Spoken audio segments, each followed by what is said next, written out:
भाभी आपने इसे देखा? मेरी बेटी है अनन्या। नहीं,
मिसेस प्राची जोशी। जी। देखिए मैडम, आपको हमारे साथ पुलिस स्टेशन चलना पड़ेगा। मैं पण साहेब मी काय केली? साहेबांकडे घेऊन जा तिला। पण मी मला हाँ बोल रहे काय? सर देखा आपने सर ये ढूंढने नहीं निकली है, ढूंढने का नाटक कर रही है। सर मुझे पक्का यकीन है कि अनन्या को इसी ने गायब किया है। बताइए प्राची जी, अनन्या कहाँ है? कहाँ छुपा रखा है आपने अपनी बच्ची को? मेरी बच्ची कल दोपहर से गायब है। मैं उसे ढूंढ कर पागल हो गई हूँ। रात भर घर नहीं गई, सड़कों पर भटकती फिर रही हूँ। और आपको मुझे पर शक है कि मैंने अपनी बच्ची को छुपाया है। मेरी बच्ची है सर वो, मैं उसे क्यों गायब करूँगी? सर मैं 5 साल की बच्ची है सर, मेरी बहुत छोटी हो। प्लीज उसे ढूंढिए मेरे लिए सर। आपकी बेटी कल दोपहर से गायब है और आपने एक बार भी पुलिस में कंप्लेंट करने की नहीं सोची? इनफैक्ट आपने तो अपने हस्बैंड को भी उसके बारे में नहीं बताया। सर मैं इतना डर गई थी, इतना घबरा गई थी, मुझे कुछ समझ में नहीं आ रहा था मैं क्या करूं। तो मैं खुद ही उसे ढूंढने निकल गई। और मैं सचिन को इसलिए नहीं बताया क्योंकि मुझे नहीं पता वो कैसे रिएक्ट करेंगे। तो मैंने कुछ सोचा नहीं, मैं बस उसे ढूंढने निकल गई सर। सच कह रही हूँ सर। तुम इतने यकीन से कैसे कह सकते हो कि इसी ने अनन्या को गायब किया? देखिए सर, बात यह है कि 3 दिन पहले मैंने प्राची को धमकी दी थी कि अगर वो नहीं सुधरी तो मैं अनन्या को बोर्डिंग स्कूल में डाल दूंगा। सर इसी धमकी को उसने शायद सीरियसली ले लिया और इससे पहले कि मैं अनन्या को कहीं दूर ले जाऊं, उसी ने अनन्या को गायब कर दिया।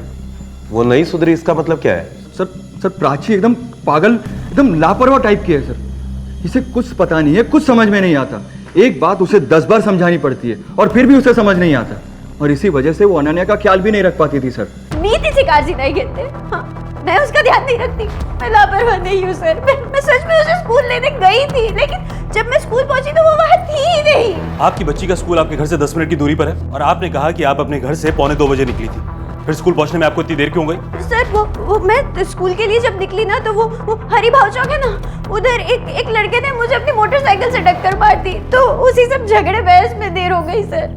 अगर आप वाकई में अपनी बच्ची को ढूंढ रही तो इतनी सुबह सुबह उस घर के बाहर क्या कर रही थी जो स्कूल से 40 मिनट की दूरी पर है? आपको कैसे लगा कि एक 5 साल की बच्ची वहां जा सकती है?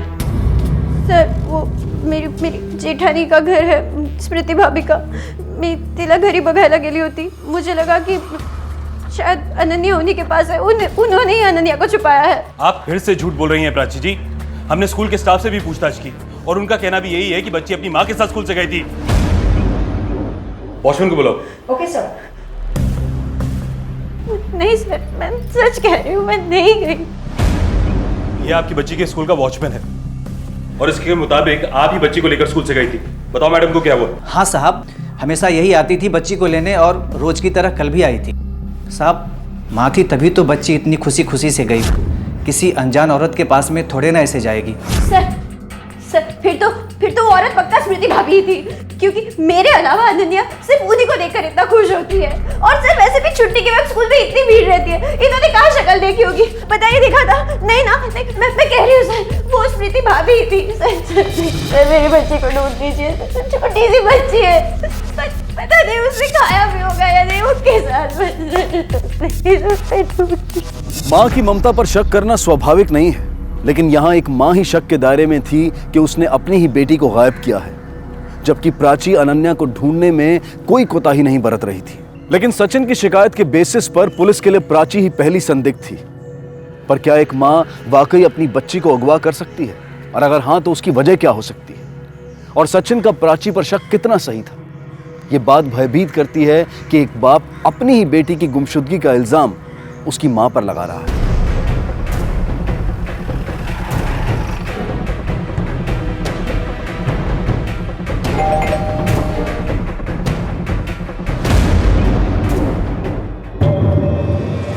ये कैसी बातें कर रहे हो आप सर? अनन्या भतीजी है हमारी, प्यार करते हैं मुझसे। हम भी इस घटना से बहुत सदमे में हैं सर। अच्छा, मगर प्राची का तो कहना है कि अनन्या को गायब करने में स्मृति का हाथ है। क्या? सर, अनन्या मेरी बेटी जैसी है, मुझे भी उसकी उतनी ही चिंता है जितनी प्राची को है। मैं अपनी बेटी को गायब करूंगी क्या? वो आपकी बेटी जैसी है, लेकिन बेटी है तो नहीं ना।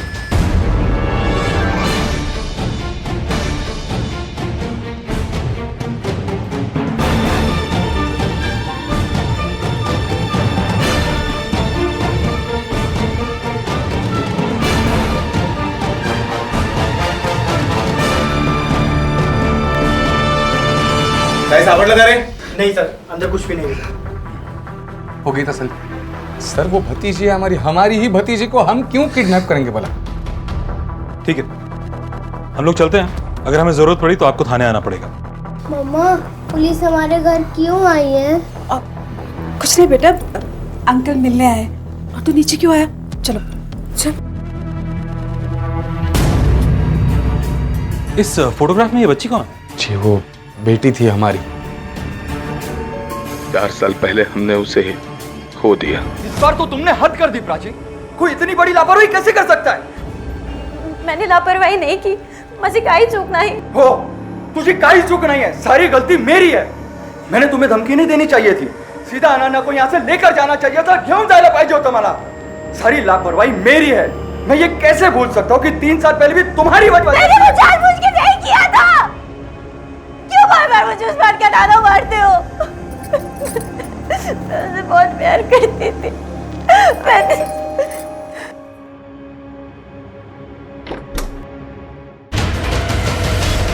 आप मेरी अनन्या मिली ना? नहीं, अभी नहीं। पर आप लोग ये बताइए कि आपको ऐसा क्यों लगता है कि स्मृति ने आपकी बेटी को किडनैप किया?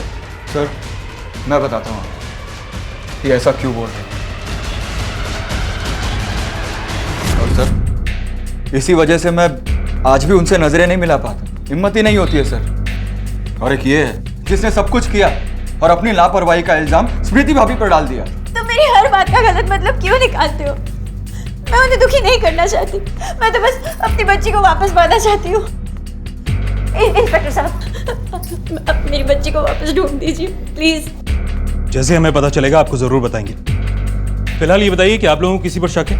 कोई एक ऐसा आदमी जिससे आपका कोई झगड़ा या दुश्मनी रही? नहीं सर, बिल्कुल नहीं। हम तो मिडिल क्लास लोग हैं सर, मतलब हमारी किसी से क्या दुश्मनी हो सकती है? किडनैपर्स का फिरौती के लिए कोई फोन आया? नहीं सर, कोई फोन नहीं आया। वैसे सर मुझे नहीं लगता कि अनन्या का किडनैप फिरौती के पैसों के लिए हुआ है। हमसे किसी को क्या मिल सकता है sir? Sir please sir, please मेरी अनन्या को ढूंढ लीजिए। ठीक है, अगर कुछ प्रोग्रेस होती है तो हम आप लोगों को इन्फॉर्म करते हैं। तब तक अगर आपको कोई भी बात याद है, कोई भी ऐसी बात जो आपको लगता है कि हमें मालूम होनी चाहिए, तो हमें जरूर बताइएगा। ठीक है सर। सर मुझे लगता है कि अनन्या को गायब करने के पीछे स्मृति का ही हाथ हो सकता है, क्योंकि प्राची की वजह से स्मृति की बेटी की जान गई थी। कुछ दिन तो वो छुप रही, लेकिन अपने बेटी को खोने का गम वो भुला नहीं पाई, और इसी वजह से बदला लेने के इरादे से उसने अनन्या को गायब किया हो। कदम ये कि सिर्फ रिवेंज का नहीं है, बल्कि उससे ज्यादा पीछे। अगर बच्ची का किडनैप हुआ है तो किडनैप करने वाले का कोई तो मकसद रहा होगा। अगर ये सचिन तो ऐसे बिहेव कर रहा है कि मानो उसका कोई लेना देना ही नहीं, सारा इल्जाम प्राची पर डालना चाहता है। चेक कर।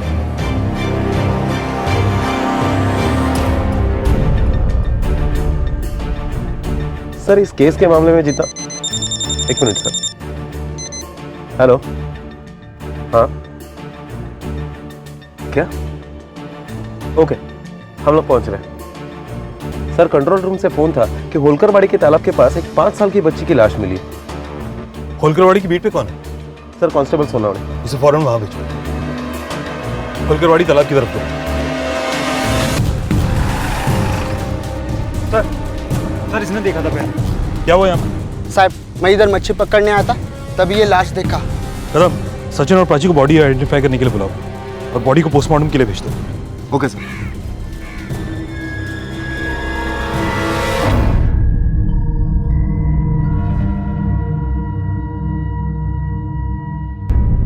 बॉडी का चेहरा बहुत बिगड़ चुका है और इसीलिए आपको पहचान के लिए बुलाया है। ये कपड़े हमें इस बच्ची की बॉडी पर मिले थे, पहचानते हो तुम इन्हें? मुझे इन कपड़ों के बारे में कुछ पता, पर ये मेरी अनन्या ही है। तो बेटा आंखें खोलो। कदम, ये कपड़ों का चक्कर समझ में नहीं आया। अनन्या तो स्कूल के बाहर से गायब हुई थी ना, तो फिर इसे तो स्कूल यूनिफॉर्म में होना चाहिए। सर हो सकता है कि कातिल ने जानबूझकर स्कूल यूनिफॉर्म बदल दिया ताकि हम लोग गुमराह हो सके।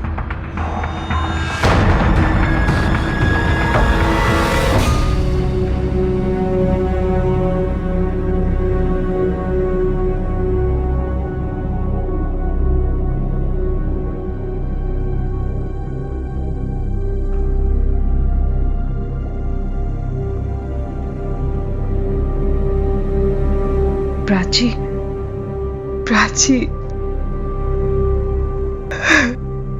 प्राची।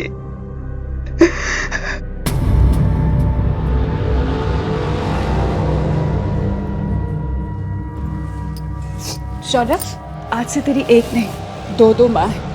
आज से तू प्राची काकी को भी माँ कहेगा।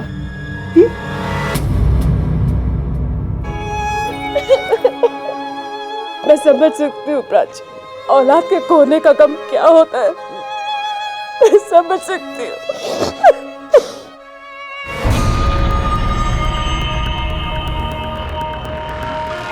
पापा क्यों नहीं आए? पापा कब आएंगे? ये विधि का विधान था या फिर किसी षड्यंत्र का हिस्सा, जहां अनन्या जिंदा थी पर माता पिता ने किसी दूसरी ही मृत बच्ची को अपना बता दिया था। कौन थी वो बच्ची और कहां थी अनन्या? अनन्या की हालत को देखकर ऐसा लग नहीं रहा था कि वो जरा सी भी तकलीफ में है। अपहरणकर्ता ने उसे इतना संभाल कर क्यों रखा था? कहीं इस अपहरण के पीछे माँ बाप का ही हाथ तो नहीं था? किडनैपर ने अनन्या को किडनैप किया और जान से मार दिया, मगर किडनैपिंग का क्या मोटिव था ये समझ में नहीं आ रहा। पैसों के लिए किडनैपिंग की गई तो फिर फिरौती के लिए फोन क्यों नहीं आया? सर पुलिस को इस केस में इन्वॉल्व देखकर शायद वो लोग डर गए हो और इसी डर के मारे उन्होंने बच्ची को मार दिया हो। हाँ कदम, पर अगर किडनैपर पैसे ही चाहता था तो बच्ची को बेच भी सकता था। उसका मोटिव भी पूरा हो जाता और शायद हमसे बचने के लिए उसे समय भी थोड़ा ज्यादा मिल जाता। सर अगर दुश्मनी वाले एंगल से देखा जाए तो बदला लेने के लिए बच्ची को किडनैप किया गया और बाद में उसे मार दिया गया। फिर तो शक की सुई स्मृति की तरफ ही बढ़ रही है। हाँ कदम, पर मुझे लगता है कि सचिन और प्राची हमसे पूरा सच नहीं बोल रहे और विजय और स्मृति भी हमसे कुछ छुपा रहे हैं। एक काम करो, अपना एक आदमी सिविल ड्रेस में इन पर नजर रखने के लिए लगा दो। Okay sir.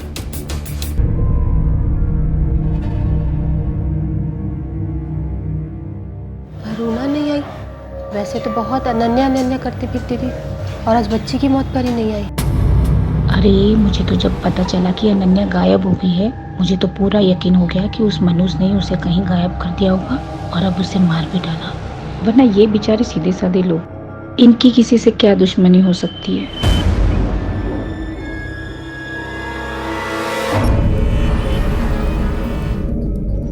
अरे मुझे तो जब पता चला कि अनन्या गायब हो गई है, मुझे तो पूरा यकीन हो गया कि उस मनुष्य ने उसे कहीं गायब कर दिया होगा और अब उसे मार भी डाला।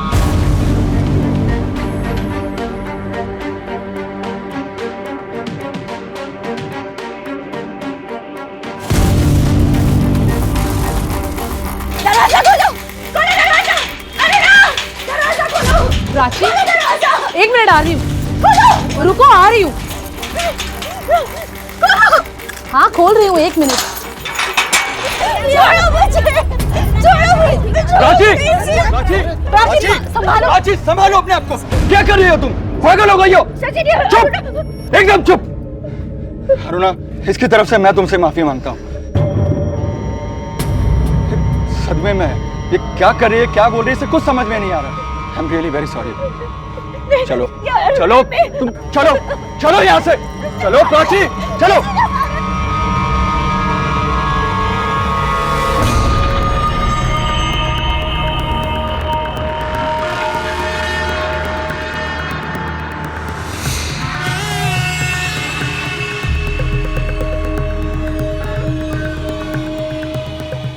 सर, प्राची के घर के बाहर जो हवलदार हमने तैनात करके रखा है, उसने खबर दी कि कल रात को प्राची और उसकी पड़ोसन अरुणा, इन दोनों के बीच में काफी मारपिटाई हुई। प्राची ने तो अरुणा के ऊपर यह भी इल्जाम लगाया कि प्राची के बच्चे को उसी ने मारा है। सर, हवलदार ने हमें यह भी बताया कि यह अरुणा जो है वो अकेली रहती है, उसे बच्चा नहीं हो रहा है, इसलिए उसके पति ने उसे छोड़ दिया है। हो सकता है कि प्राची का शक सही हो। अरुणा ने अपने बच्चे की कमी को पूरा करने के लिए अनन्या को किडनैप किया हो और इसके बाद इस डर से कि पुलिस उस तक ना पहुंच जाए बच्चे की जान ले ली हो। मगर इसका उल्टा भी हो सकता है कदम। हो सकता है कि प्राची अरुणा के बच्चे के ना होने का फायदा उठा रही हो और अपना शक उस पर जता रही हो ताकि वो खुद बच सके। क्योंकि अगर अरुणा पर उसे पहले से ही शक था तो उसने हमें पहले क्यों नहीं बताया। और इस प्राची के बारे में मैंने एक बात और नोटिस की है, ये बार बार अपना बयान बदलती रहती है, कंफ्यूज रहती है और लोगों की हाँ में हाँ मिलाती जाती है। एक काम करो कदम, उस मोटरसाइकिल एक्सीडेंट के बारे में पता करो कि वो वाकई में हुआ भी था या नहीं, जिसके बारे में प्राची ने हमें बताया। सर, मैंने सीसीटीवी फुटेज चेक किया। पुलिस ने अब मोटरसाइकिल से हुए एक्सीडेंट का सच जानने की ठान से पूछताछ करने का फैसला किया। इसका मतलब प्राची सच बोल रही है। कहीं ऐसा तो नहीं कदम कि अरुणा के बारे में भी उसका शक सही हो सकता है।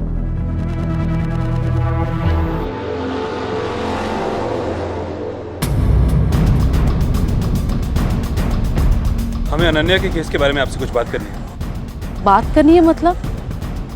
आपने प्राची की बातों को सच मान लिया?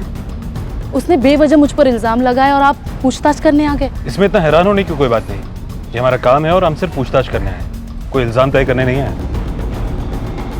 ठीक है, आइए। अरुणा जी, जिस वक्त अनन्या किडनैप हुई उस वक्त आप कहाँ थी?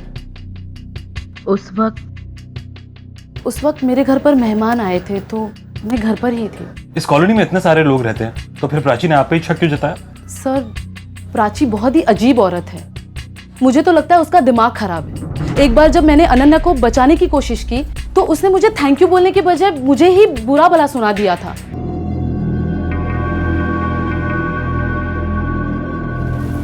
तुम क्या कह रहे हो मेरे घर में? मेरी बच्ची का हाथ जला दिया।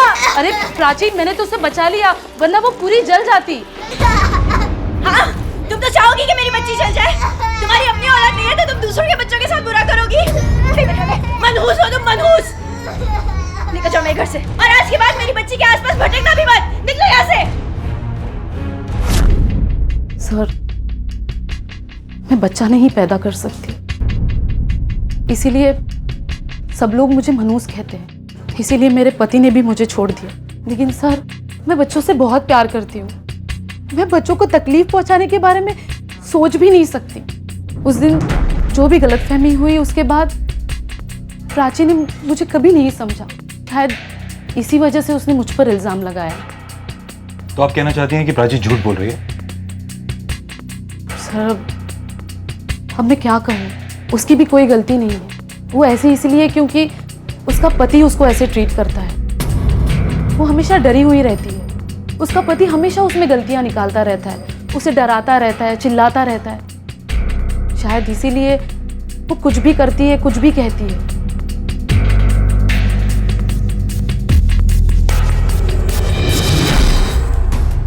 कदम, अगर अरुणा सचिन के बारे में जो कह रही है वो सच है तो हो सकता है कि अनन्या की किडनैपिंग और मर्डर का सच कुछ और ही हो। अरुणा ने कहा कि अनन्या के हाथ पे जलने का निशान था, पर जो डेड बॉडी हमें मिली उसके हाथ पर कोई निशान नहीं। एक काम करो, अनन्या की डेड बॉडी का फोटोग्राफ निकलवाओ। Okay sir. कहाँ जा रहे हम लोग? पापा से मिलने। बोलो ना, बोलो ना।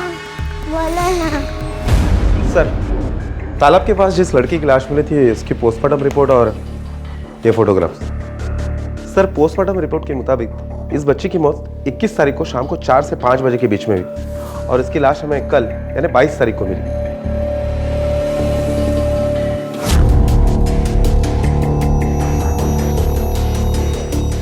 हमारा शक सही था कदम, बच्चे के हाथ पे जलने का कोई निशान नहीं है और ना ही इसके बारे में पोस्टमार्टम की रिपोर्ट में कोई जिक्र है। एक काम करो, इन दिनों में आसपास के एरिया में जितनी भी बच्चियों की मिसिंग कंप्लेंट्स दर्ज हुई हैं उनके माँ बाप को शिनाख्त के लिए बुलाओ। Okay sir.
फोटो में जो बच्ची है जरा ठीक तरह से देखकर बताओ, क्या ये आपकी है? या अल्लाह, ये तो मेरी बच्ची। आपने अपनी बच्ची की मिसिंग कंप्लेंट लिखवाई थी? जी साहब, 15 तारीख को हमने मिसिंग रिपोर्ट दर्ज करवाई। लेकिन फोटोग्राफ्स में तो चेहरा अच्छी तरह से दिखाई नहीं दे रहा है, फिर आपने कैसे पहचाना? साहब इसकी फ्रॉक से जिस दिन ये गायब हो गई थी उस दिन मैंने इसे ये कपड़े पहनाए थे। जिस दिन ये गायब हुई थी उसी दिन शाम को इसका जन्मदिन हम लोग मनाने वाले थे।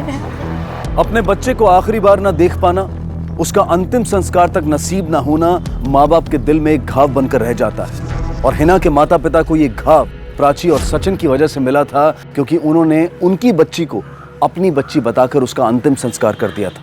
और ये बात पुलिस के गले नहीं उतर रही थी कि आखिर ऐसा क्यों हुआ, क्यों वो अपनी बच्ची और दूसरे की बच्ची में फर्क नहीं कर पाए। क्या यह वाकई इत्तेफाक था या फिर एक सोची समझी साजिश? आप लोगों ने हमसे झूठ क्यों बोला कि वो डेड बॉडी अनन्या की थी? मतलब सर हम कुछ समझे नहीं। आपकी बेटी के हाथ पे जलने का निशान था और जिस बच्ची की लाश हमने आपको दिखाई उसके हाथ पर कोई निशान नहीं था। हमने मिसिंग बच्चियों के माँ बाप को थाने में बुलाया और उस बच्ची के असली माँ बाप ने उसको पहचान लिया है।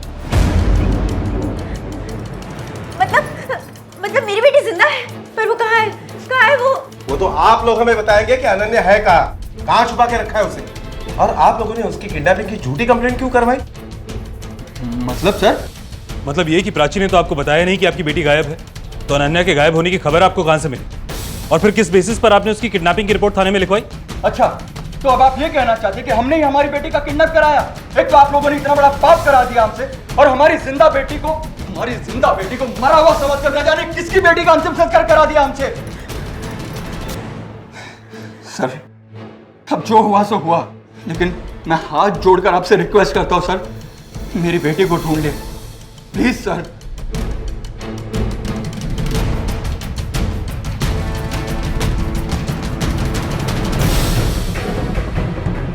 सर मुझे लगता है कि अनन्या के गायब होने में सचिन का हाथ हो सकता है। आपने देखा जैसे उसे सच पता चला कैसे भड़क गया था। उसने सोचा होगा कि गलत लड़की की पहचान करके वो हमें गुमराह कर सकता है, लेकिन जब वैसे हुआ नहीं तो वो बौखला गया। हो सकता है प्राची पर तो उसे पहले से ही भरोसा नहीं था कि वो अनन्या का ख्याल रख सकती। इस बात की धमकी भी दी थी उसने प्राची को। सर मुझे तो लगता है कि वो प्राची के ऊपर भी जानबूझकर इल्जाम लगा रहा है ताकि उसके ऊपर कोई शक ना कर सके। एक काम करो कदम, सचिन के कॉल रिकॉर्ड्स और उसका मोबाइल फोन लोकेशन निकलवाओ। देखते हैं कि जिस दिन बच्ची किडनैप हुई उस दिन ये कहाँ था और क्या कर रहा था। Okay sir. सर सचिन के call records. Sir Sachin Joshi के कॉल रिकॉर्ड से पता चलता है कि पिछले 2 हफ्तों से सचिन की इस पर्टिकुलर नंबर पर काफी बार बात हुई है। किसका नंबर है? सर इसी एरिया का एक छोटा सा कॉन्ट्रैक्टर है, कंस्ट्रक्शन की आड़ में पैसे वसूली का काम करता है। कई बार जबरन वसूली की केस में अंदर भी जा चुका है। सर खबरियों से पता चला है कि राजू और सचिन के बीच में 2 हफ्ते पहले किसी बात को लेकर बहुत बड़ा झगड़ा हुआ था। सर कहीं ऐसा तो नहीं कि सचिन से बदला लेने के लिए उसने अनन्या को गायब किया हो? कदम अगर ऐसा होता तो सचिन का पहला शक राजू पर ही जाता ना, और हमारे बार बार पूछने पे भी उसने राजू का नाम नहीं लिया। या हो सकता है कि उसने जानबूझकर राजू का नाम छुपाया हो। ये सचिन ना हमसे जरूर कुछ ना कुछ छुपा रहा है। कदम वो राजू को कैसे जानता है? राजू? कौन राजू सर? ये तेरे कॉल रिकॉर्ड्स हैं और इसमें राजू का नंबर भी है। बोल, अभी बोल कि जानता नहीं है राजू कौन है? ऐसी बात कर रहा था उस नंबर पे। देख सचिन, सच सच बोल, नहीं तो अनन्या की किडनैपिंग के केस में और पुलिस को गुमराह करने के केस में अंदर डाल दूंगा तुझे, समझा? मैं बताता हूँ सर, बता दो सर। सर मुझे सच में नहीं पता था कि राजू ने अनन्या को किडनैप कर लिया है सर। खरंच सांगतो साहेब, मला खरंच नव्हतं माहिती साहेब। मुझे तो तब पता चला जब वो राजू ने मुझे फिरौती के पैसों के लिए कॉल किया। ए सुन, तुझे अगर अपनी बेटी जिंदा वापस चाहिए ना तो 5 लाख का इंतजाम कर, समझा? और हाँ, अगर पुलिस के बारे में सोचा भी तो बेटी इंस्टॉलमेंट पे मिलेगी, समझा? मैं पैसे कहाँ से देता सर, कहाँ से देता? मेरे पास पैसे है ही नहीं। तो ये बात तूने हमें पहले क्यों नहीं बताई? राजू है ना, बहुत बड़ा गुंडा है, वो कुछ भी कर सकता है सर, कुछ भी कर सकता है। मुझे डर था कि कहीं वो मेरी बच्ची को नुकसान ना पहुंचाए, सिर्फ इसीलिए मैं उससे फोन पर बात करता था और अनन्या को छोड़ने के लिए रिक्वेस्ट कर रहा था सर, सिर्फ इसीलिए बात करता था मैं। मगर जिस दिन तूने डेड बॉडी को आइडेंटिफाई किया था उस दिन भी तूने हमें राजू के बारे में नहीं बताया, क्यों? हाँ तो मैंने नहीं लिया था क्योंकि मुझे यही डर था कि कहीं मैं आप लोगों को सच्चाई बता दूंगा तो वो राजू मेरी बच्ची को नुकसान पहुंचाएगा सर, और इसीलिए उसके बाद भी मैं उससे फ़ोन के कांटेक्ट में रहा। पर सर पिछले 3-4 दिनों से वो मेरा फ़ोन नहीं उठा रहा सर।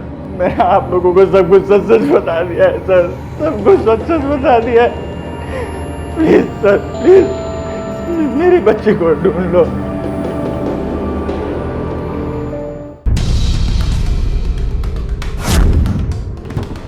सोनवणे, लगता है दरवाजा अंदर से लॉक है, तोड़ना पड़ेगा।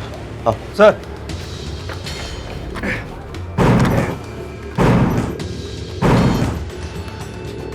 लाइट्स ऑन करा।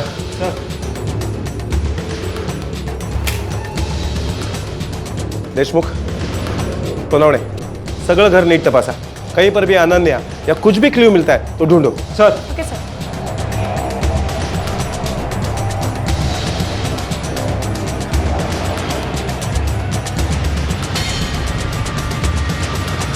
कुछ मिला? नहीं सर, हमने सर्च किया, कुछ नहीं मिला। हेलो साहब। हाँ सर, सब राजू तांबे कुंते चौक में बार के बाहर खड़ा है।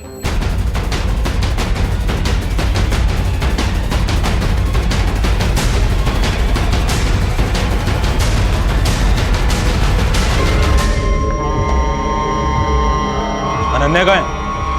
अब वो सचिन को पूछो, बच्ची तो मैं उसको कब का वापस कर दिया। तूने बच्ची को पैसे के लिए किडनैप किया था ना? हाँ, बिना पैसे लिए वापस कर दिया? साहब, पहली बात कि मैंने किडनैप किया ही नहीं है, और दूसरी बात कि सचिन ने जब मुझे पैसे दिए तो मैंने उसकी बच्ची वापस कर दी थी उसी समय। मतलब? साहब, मेरे 5 लाख अटके थे उसके पास, देने का नाम ही नहीं ले रहा था। फिर एक दिन मिला और मुझसे बोला कि मेरी बच्ची है ना अनन्या, हाँ, उसे कुछ दिन के लिए तुम्हारे पास रखना होगा तुम्हें, और जैसे ही पैसों का अरेंजमेंट हो जाएगा मैं पैसे आपको दे दूंगा और बच्ची मुझे लौटा देना।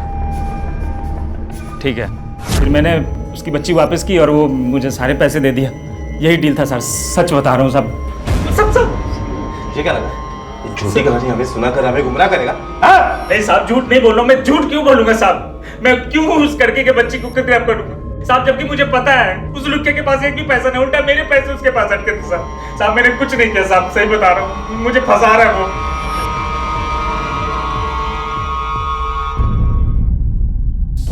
सर आप कैसी बातें कर रहे हो? ये राजू तो गुंडा है। क्या आपको सच में ऐसा लगता है कि मैं अपनी 5 साल की मासूम बच्ची को राजू जैसे गुंडे को दूंगा? हाँ, हमें ऐसा लगता है, क्योंकि तुम अनन्या को प्राची से दूर करना चाहते थे। हाँ सर, अगर मैं ऐसा करना भी चाहता था तो मैं अनन्या को कहीं और रख सकता था, राजू को क्यों दूंगा सर? राजू का कहना है कि सचिन ने खुद अपनी बेटी को किडनैप कराया, जबकि सचिन कह रहा है कि पैसों के लिए राजू ने अनन्या को किडनैप किया। अब इन दोनों में से एक आदमी तो जरूर झूठ बोल रहा है, मगर पता नहीं कौन। और इन दोनों के अलावा एक और कड़ी है, वो औरत जिसने अनन्या को स्कूल से पिक किया। वो औरत कौन हो सकती है? सर, कदाचित ती प्राची पण असू शकते। प्राची और सचिन ने मिलकर यह सारा ड्रामा किया होगा, क्योंकि राजू के बयान के मुताबिक उससे सचिन से 5 लाख रुपए लेने थे, जो कि सचिन दे नहीं पा रहा था, और इसीलिए ये सारा किडनैपिंग का ड्रामा इन दोनों ने रचाया और उसमें राजू को फंसाने की कोशिश की, ताकि वो राजू को 5 लाख रुपए देने से बच जाए। पर कदम, सचिन तो ऑलरेडी हमें बहकाने की कोशिश कर चुका है, और प्राची ये तो कंफ्यूज रहती है, खुद कुछ कर पाना इसकी बस की बात नहीं। हाँ, विजय और स्मृति के पास किडनैपिंग का मकसद जरूर है। हो सकता है कि बदले की भावना से इन्होंने अनन्या को किडनैप किया, पर इन सब लोगों के बयान में अभी तक ये पता नहीं चल पाया है कि ये सच बोल रहे हैं या गलत। पर ये अरुणा वो औरत हो सकती है जिसने अनन्या को स्कूल से पिक किया। इसका खुद का कोई बच्चा नहीं है, और बच्चे इसकी कमजोरी है। अरुणा जी, आपने कहा उस दिन आपके यहाँ मेहमान आए थे, राइट? जान सकता हूँ कौन थे वो? मतलब ये कि हम जानना चाहते हैं वाकई में आपके यहाँ उस दिन कोई मेहमान आया था कि नहीं। कदम, इनसे उन सबका नंबर लो और पता करो कि इनके यहाँ उस दिन कोई आया था कि नहीं। अरे सर, मैं क्या बोल रही हूँ? आप उस दिन कहीं नहीं गई थी। आप अनन्या के स्कूल के बाहर थी और सचिन के साथ मिलकर अनन्या को आप ही ने किडनैप किया है। नहीं सर, ऐसा कुछ भी नहीं है। आप अब भी झूठ बोल रही हैं? मैं झूठ नहीं बोल रही हूँ, लेकिन मैं सच नहीं बोल सकती। अच्छा, देशमुख मैडम, बिठाइए नहीं जीप, अभी लॉकअप में ही सच बोलेंगी। अरे एक मिनट छोड़िए सर, मैं सच बताती हूँ, मैं सच बोलती हूँ। उस दिन मैं मिस्टर मेहरा के साथ थी। वो यहीं पास में रहते हैं, काफ़ी टाइम से उनका और मेरा अफेयर चल रहा है। ये बात उनकी बीवी को नहीं पता, इसीलिए मैंने आपको भी नहीं बताया। बाकी बाकी मैं सब सच बोल रही हूँ, मेरा और सचिन का कोई लेना देना नहीं है। अगर अरुणा का उस केस से कोई लेना देना नहीं है तो फिर वो औरत कौन थी जिसने उस बच्ची को स्कूल से पिक किया? कदम, इस केस की कोई एक ऐसी कड़ी है जो अभी तक हमारे सामने नहीं आई है या अभी तक हम उसे पकड़ नहीं पा रहे हैं।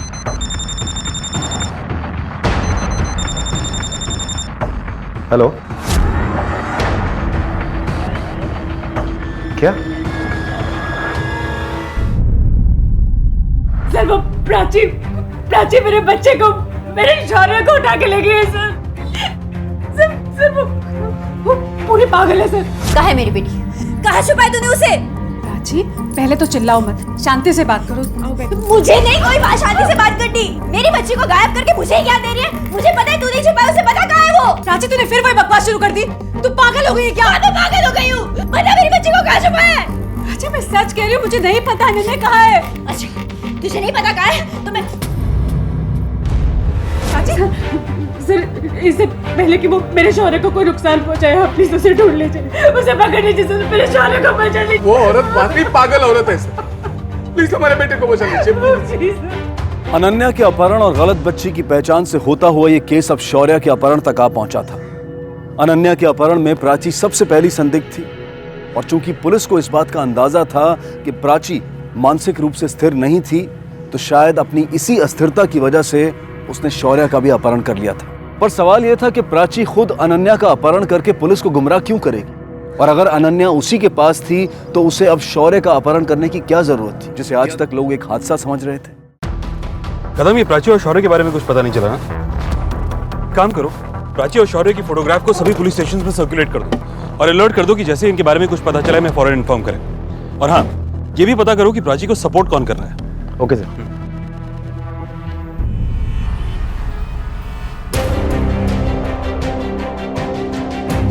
तो ताला लगा है, उससे पूछता हूं। सुनिए, ये अरुणा कहाँ गई है? ये तो नहीं पता हमें, लेकिन जाते हुए देखा था उसे। काफी जल्दी में लग रही थी और फोन पे भी बात कर रही थी कि तुम पहुंचो मैं आती हूँ। कहाँ गई? शिवाजी नगर में उसके पिताजी रहते हैं, शायद वहीं गई होगी। Thank you.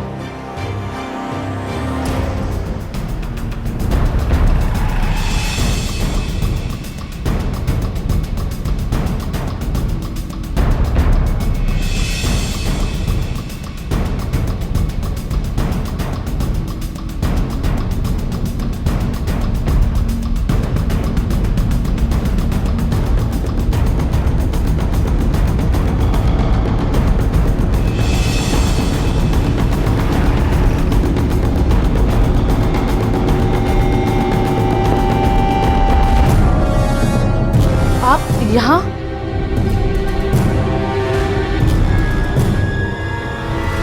अरे मैडम,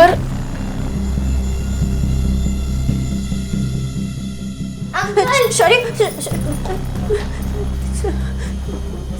सर मैं मानती हूँ मुझसे गलती हो गई, पर मैं क्या करती, मुझे कुछ समझ में नहीं आ रहा था।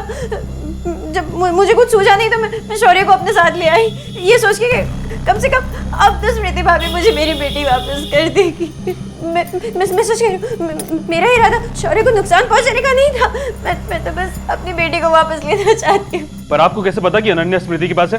सर क्योंकि मैंने अपने कानों से अपने पति को उनके भैया से बात करते सुना था। अरे नहीं दादा, आप मेरी बात समझो। आप अनन्या को एक हफ्ते बाद ले जाना, तब तक ये किडनैपिंग का मामला भी थोड़ा ठंडा हो जाएगा। और आप अभी लेकर गए तो पुलिस को सीधा आप पर ही शक होगा। और वैसे भी ये प्राची ने स्मृति भाभी का नाम ले लिया पुलिस के सामने। हाँ दादा, हाँ।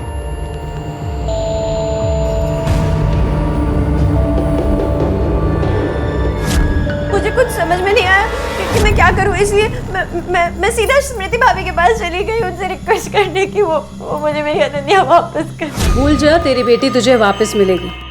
तूने मेरी बेटी की जान ली थी ना, मैंने तेरी बेटी ले ली। मैं आपका हाथ जोड़ती हूँ, आपके पाँव पड़ती हूँ, प्लीज प्लीज प्लीज मुझे मेरी बच्ची वापस कर दो।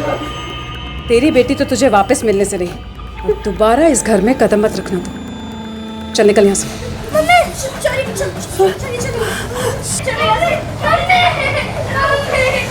मुझे कुछ समझ नहीं आ रहा था मैं क्या कर रही हूँ, मैं क्यों कर रही हूँ। मैंने अरुणा दीदी को फोन किया, इनके कहने पे मैं शौर्य को लेकर यहाँ पे आ गई। इन्होंने मुझसे कहा भी कि मैंने गलत किया है, मुझे शौर्य को वापस उसके घर छोड़ देना चाहिए, लेकिन सर मुझे अपनी बेटी के आगे कुछ भी नहीं सूझा और मैं करती भी तो क्या करती। वो सब आपस में मिले हुए, मेरे पति, मेरे जेठ, मेरी जेठानी सब।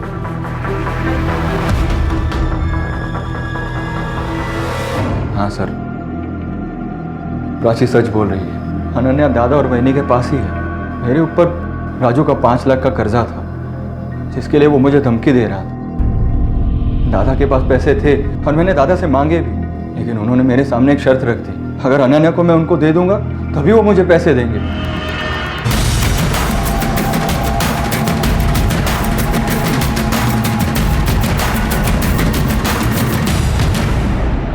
कहाँ जा रहे हैं आप लोग? जी क्या हुआ, हम तो यही किसी काम के लिए वो गाड़ी की चेकिंग करो। अरे लेकिन सर क्यों, हमने किया क्या है? अभी पता चलेगा क्यों। अरे सर हटो, डिक्की खोलो। क्या हुआ?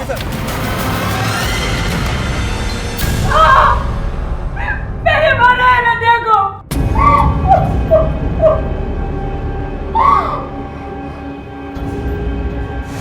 हमारी बच्चे की मौत के बाद स्मृति बहुत दुखी रहने लगी थी।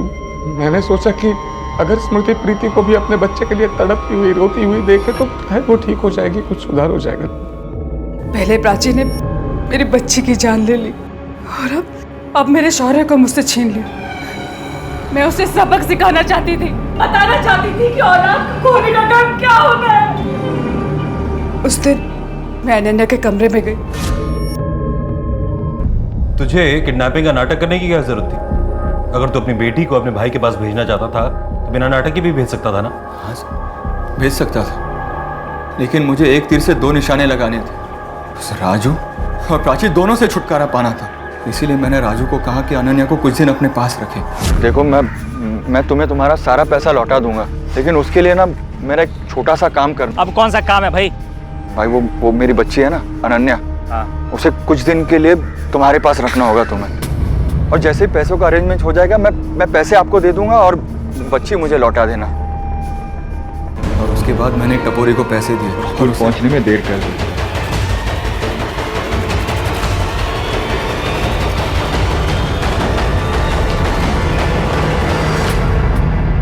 उसके बाद मैंने स्मृति वहिनी को अनन्या को स्कूल से लाने के लिए भेजा। फिर वहिनी से मैंने अनन्या को ले लिया और राजू को दे दिया, और फिर मैं दादा से पैसे लेने चला गया।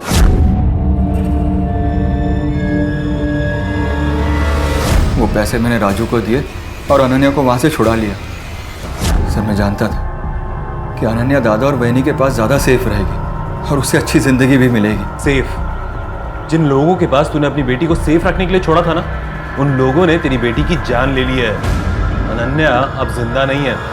गुनाह और गुनहगारों की पहचान हो चुकी थी। सचिन, विजय और स्मृति इस वक्त न्यायिक हिरासत में हैं। प्राची इस परिवार में अकेली बची थी जिसने अपने आंसू पी लिए थे, और शौर्य को उसने अपनी ममता के आंचल से ढक लिया था, इस बात को भूलते हुए कि उसी के माता पिता अनन्या के कातिल हैं। पति पत्नी का रिश्ता एक दूसरे की कमियों को ढकते हुए, दूर करते हुए, एक दूसरे का सहारा बनकर उस रिश्ते को मजबूत बनाना होता है। लेकिन सचिन ने प्राची के साथ बिल्कुल इसके विपरीत व्यवहार किया। 7 जन्मों का बंधन, सुरक्षा और सम्मान देने की कस्में खाकर उसने प्राची को अपनी अर्धांगिनी बनाया, लेकिन उस पर विश्वास करना तो दूर, बल्कि उसके आत्मविश्वास को भी बार बार उसमें कमियां निकालकर तार तार कर दिया। यहां तक कि प्राची अपना सच कहने से भी घबराती थी। ये सही नहीं है कि हर किसी को शक की निगाह से देखा जाए, लेकिन यह भी जरूरी है कि अपने आसपास और अपने साथ के लोगों की नीयत और गतिविधियों पर नजर रखी जाए, वरना अनहोनी कब हमें अपना शिकार बना लेगी ये कहना मुश्किल है।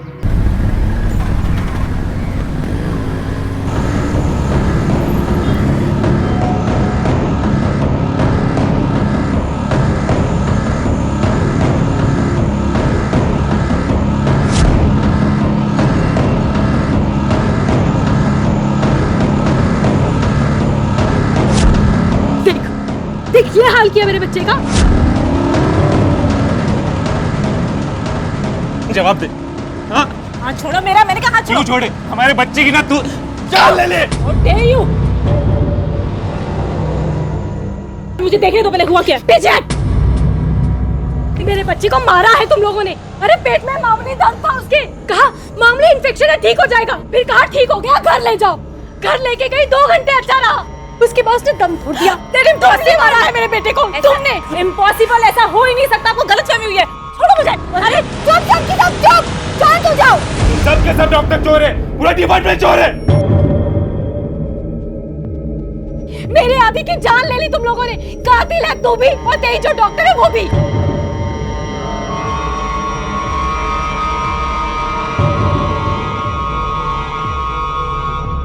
भगवान के बाद अगर इंसान किसी पर अपनी जान के लिए सबसे ज्यादा भरोसा करता है तो वो है उसका डॉक्टर। लेकिन आए दिन चिकित्सा क्षेत्र से जुड़ी लापरवाही की वारदातें बढ़ती जा रही। जहां कुछ समय पहले तक ये वारदातें छिपी रहती थी, लेकिन वहीं आज के इस आधुनिक इंटरनेट के युग में खुलकर सामने आ रही हैं। अक्सर इस लापरवाही का नतीजा होता है मरीज की मौत। मरीज आंखें बंद करके डॉक्टर पर भरोसा करता है और वही भरोसा आखिर में भंग हो जाता है। क्या चंद्रिका के बेटे आदि की मौत इसी लापरवाही का परिणाम थी, या फिर बात कुछ और थी?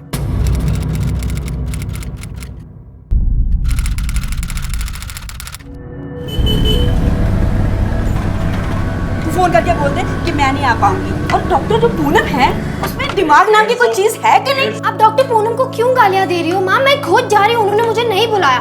और मेहंदी शाम को है ना, मैं 2 बजे से पहले आ जाऊंगी, ठीक है? उसको पता नहीं है कि तेरी मेहंदी की रस्म है। अरे भैया मुझे दृष्टि, वो दूध वाला पैसे मांग रहा है, दे दो ना। उसे भी अभी आना था पापा। सुनो, काफी है? केबल वाला आया था, वो भी। बाद में। दृष्टि तू मेरी बात सुन पहले। मैं आ जाऊंगी मेहंदी से पहले, ठीक है? 2 बजे तक घर पहुंच जाऊंगी माँ। और पवन ओए जल्दी नीचे आ, चल मुझे लेट हो रहा है। जल्दी पवन। चाचा हॉस्पिटल है ना, ये जान लेके छोड़ेगा ये। बस। दिशु, 1 मिनट जरा मालूम करना कि पवन क्या कर रहा है। कहता है कि उसे कोई जॉब शॉप लगे। अगर जॉब लगती तो उसकी कोई कंपनी ऑफिस का नाम तो होता। मुझे लगता है फिर से कोई कांड करने वाला है वो। यही सोचो आप मेरे बारे में। भरोसा तो है नहीं अपने बेटे पर, हमेशा बुरा ही सोचेंगी। तेरे कारनामे चलते ऐसा कह रही हूँ, समझा?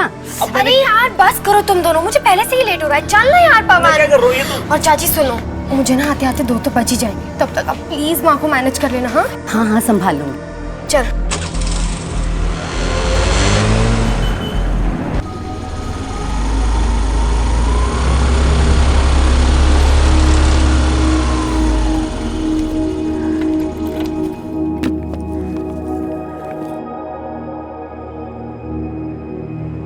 अच्छा मैम आ गई क्या? नहीं दृष्टि, तुम आज भी हॉस्पिटल आई हो?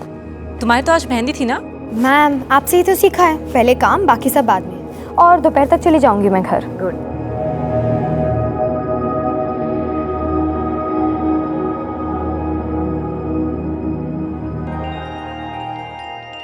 आवर्स हो गए, इसे फीवर तो नहीं आया ना? No doctor. Very good. अब आप इसे घर लेके जा सकते हो। एंड मेक श्योर कि ये ऑयली और मसालेदार खाना ना खाए। ठीक है। और जाने से पहले एक फाइनल डोज दे दो इसे, इंजेक्शन लगा। जी डॉक्टर। उसके बाद आप लेके जा सकते। चल। हाय, आप तो बिल्कुल ठीक हो गए। मुझे घर नहीं जाना, मुझे यहीं मजा आ रहा है। आदि, घर क्यों नहीं जाना? डांट खानी है तुझे? हाँ, एक तो तेरा खर्चा।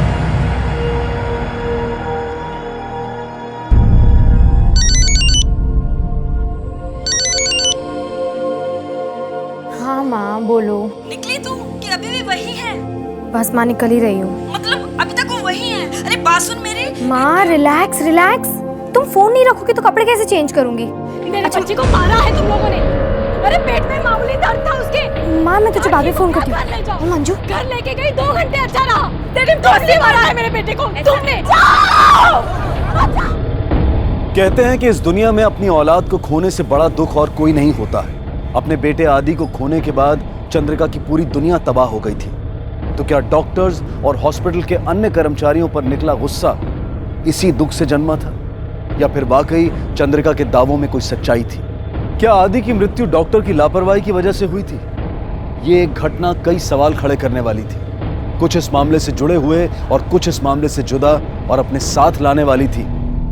पूनम, ये सब यू ऑलराइट? क्या हुआ? मुझे सिक्योरिटी गार्ड ने बताया। किसने किया ये? Don't ask. I lost a patient patient? Little boy आदि। देखिए, हम बॉडी को पोस्टमार्टम के लिए भेजेंगे ताकि इन्वेस्टिगेशन हो सके। सिंह, इनको अंदर लेके जाओ, रिपोर्ट लिखवाओ। आप भी जाइए। और आप लोगों ने भीड़ क्या लगाई है? चलिए यहाँ से।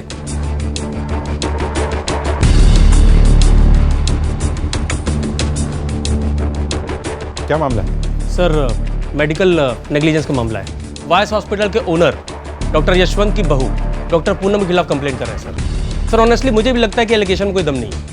ये तो खैर पोस्टमार्टम से पता चल जाएगा, लेकिन तुम फॉलो अप करते रहो। Okay sir, I will update.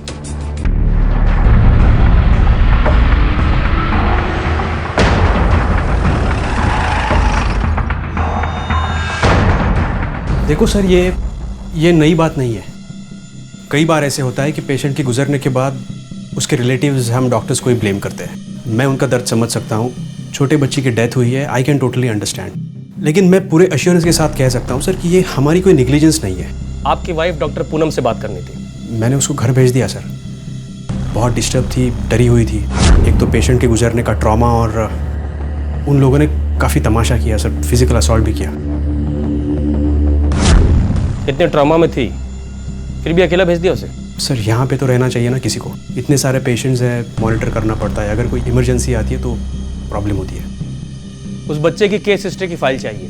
क्या डायग्नोज हुआ था, क्या मेडिसिन दी जा रही थी, कौन कौन से टेस्ट हुए थे, और आपके स्टाफ में उसे कौन हैंडल करता, सब कुछ। मैं किसी को बोल देता हूँ फाइल चेक करने के लिए, आप चेक कर लो।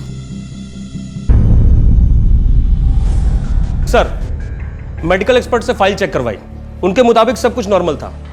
दवाइयाँ भी सिम्टम के हिसाब से ही प्रिस्क्राइब की गई थी, और ऐसा भी नहीं कि स्टाफ चेंज हुआ। कोई दृष्टि नाम की नर्स है जो शुरू से हैंडल कर रही थी। सर मुझे लगता है कि पोस्टमार्टम रिपोर्ट आने के बाद ही कुछ पता चलेगा। डॉक्टर से कोई बात हुई? डॉक्टर पूनम घर जा चुकी थी। बच्चे के घर वालों ने काफी मारपीट की उनके साथ, थोड़ा घबरा गई थी। मैं कल पूछताछ करता हूँ सर। ठीक है, डॉक्टर पूनम से बात करने के बाद दृष्टि से भी बात करना सर।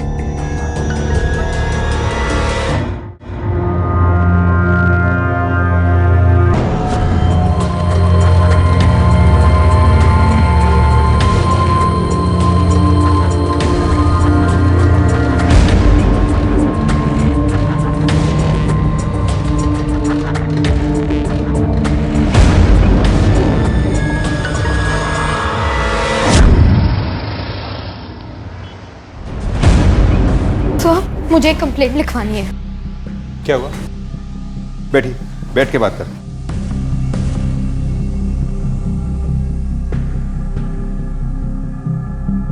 सर, मैं एक नर्स वायस हॉस्पिटल में काम करती हूँ। कल वहीं पर एक बच्चे की मौत हुई। उसके माँ और उसके मामा ने बहुत बड़ा बखेड़ा क्रिएट किया और धमका कर गए। आज मेरी शादी है, हम पार्लर जा रहे थे, ऑटो में थे।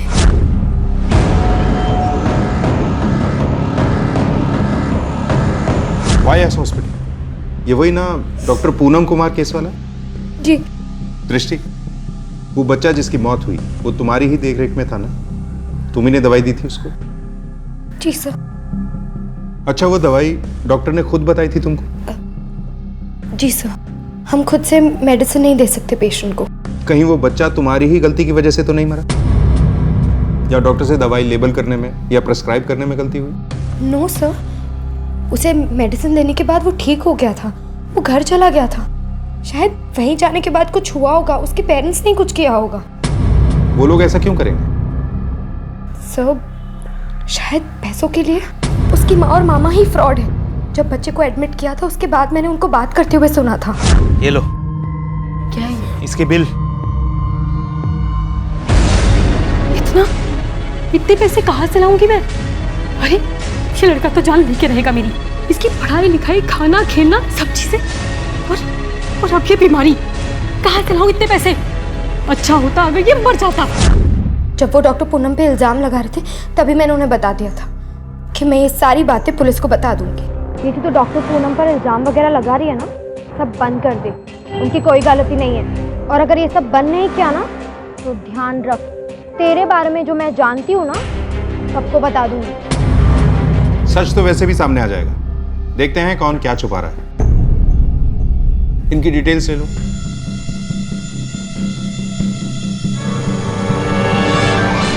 तुम्हारी बीवी कल रात से घर पर नहीं आई और तुम्हें पता तक नहीं? डॉक्टर साहब, शेखर कल पूरी रात हॉस्पिटल में ही था।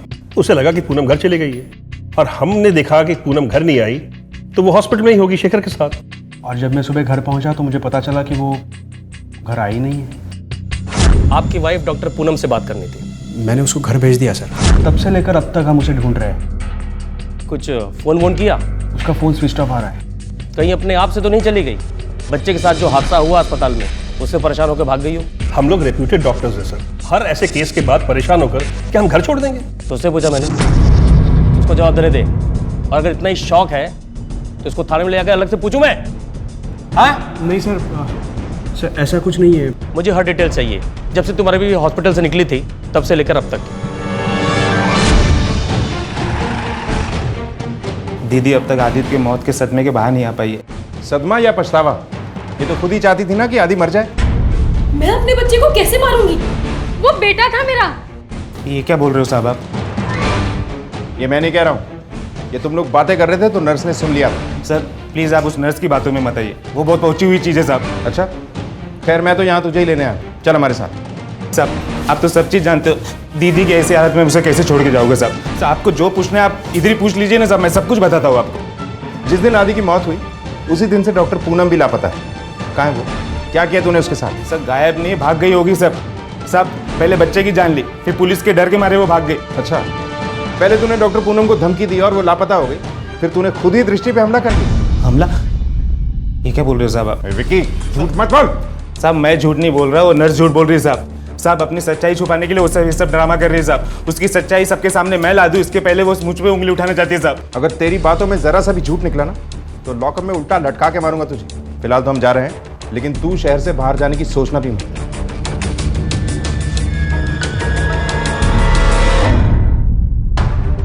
सर आदित्य की पोस्टमार्टम रिपोर्ट आ गई है। सानी, मौत का कारण है हार्ट फेलियर। कहीं ऐसा तो नहीं कि बच्चे की हार्ट की पहले से ऐसी कोई कंडीशन थी जिसके बारे में डॉक्टर्स को पता ही नहीं चला? पॉसिबल है सर, लेकिन सर अगर ऐसा है तो ये कैसे पता चलेगा कि नेग्लिजेंस किसकी तरफ से हुई थी? या तो डॉक्टर्स जिन्होंने सावधानी नहीं बरती, या फिर फैमिली मेंबर्स जिन्होंने प्रॉब्लम को इग्नोर किया। एग्जैक्टली, इसीलिए सिर्फ इतने से काम नहीं चलेगा। एक और डिटेल्ड पोस्टमार्टम रिपोर्ट मंगवाओ। टाइम लगता है तो लगने दो, लेकिन सब कुछ क्लियर होना चाहिए, वो ज्यादा जरूरी है। और सर बॉडी? अगर पोस्टमार्टम वाला डॉक्टर बोलता है तो बॉडी को रिलीज कर दो। और हाँ, डॉक्टर पूनम के बारे में पूछताछ से कुछ पता चला? नहीं सर, हॉस्पिटल से निकलने के बाद से ही उनका फोन स्विच ऑफ है। सर मैंने हॉस्पिटल से बात करके उनके क्रेडेंशियल भी निकलवाए, सब चेक भी करवाया, सब कुछ जेन्युइन लगता है सर। सानी, ये जो बच्चे की माँ है चंद्रिका और बच्चे का मामा विक्की, दोनों काफी डाउटफुल लगते हैं। दोनों की डिटेल्स निकलवाओ। विक्की पे वैसे तो मैंने नजर रखवाई हुई है, ये कुछ भी कर सकता है। हाँ एक काम करो, डॉक्टर पूनम की फोटो को सर्कुलेट करवाओ और अपने खबरी नेटवर्क को एक्टिवेट कर दो। Sir excuse me sir. Hello, शुरू से बताइए क्या हुआ था? सर मैं और दृष्टि आपसे मिलने के बाद किसी भी तरह जल्दी जल्दी घर पहुंचे और तैयार होकर हम सब अलग अलग गाड़ियों में हॉल के लिए निकले थे।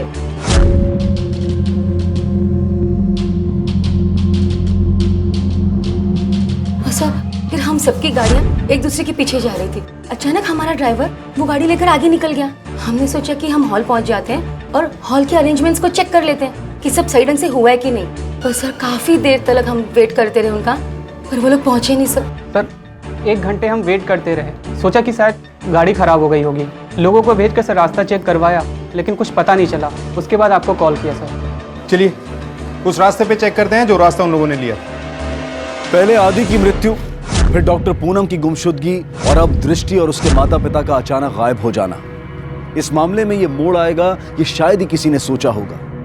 इलाज से लापरवाही का एक मामला तब्दील हो चुका था कई गुमशुदगियों के मामलों में। जो रास्ता दृष्टि और उसके माता पिता ने इख्तियार किया, उसकी जांच से पुलिस के हाथ लगे कुछ जवाब, लेकिन ऐसे जवाब जिनसे और भयानक सवाल खड़े हो गए।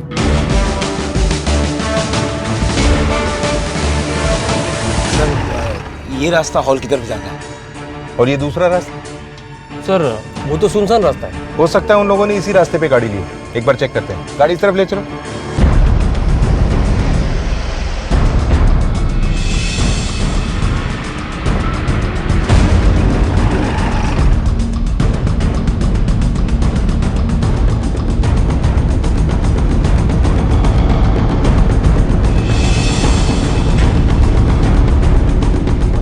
गुमशुदगी के मामले अब बन चुके थे हत्याओं के मामले। लेकिन क्या इन हत्याओं और हॉस्पिटल में हुई आदि की मौत के बीच में कोई कनेक्शन था, या फिर इसके पीछे कोई और ही कारण था? मामला पेचीदा होता जा रहा था और पुलिस की मुश्किलें बढ़ रही थी। घर से सबसे आखिर में तुम निकले थे, कुछ देखा था रास्ते में? मैंने तो हमेशा वाले रास्ते, गलत रास्ता आया ही नहीं। रास्ते में ना दिशु ना चाचा चाची ना गाड़ी दिखी सर। वो ड्राइवर कार की रेंटल कंपनी से था या बाहर से? सर वो गाड़ी लेकर खुद आया था sir, A to Z car solution. Sir मैंने खुद बुक की थी।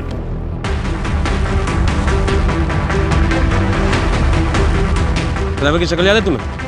हाँ सर।